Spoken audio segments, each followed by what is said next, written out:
Start browsing where you saved patients' DICOM files. Here you can only use DCM file format. Selecting one DCM file will upload the whole DICOM folder. Fill the patient's data and then browse to the location where you want to save your plan. This will automatically suggest the location of the original DICOM file. You can also have an overview about the case here, where it appears as 3D constructed model with all DICOM info listed aside to it.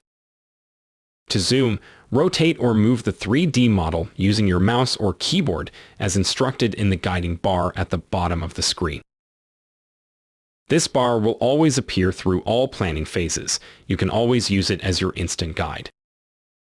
Finally, press Adjust DICOM. This will lead you to where you can adjust cuts orientation before planning. Move the square lines to select your region of interest. Adjust plans using rotation button.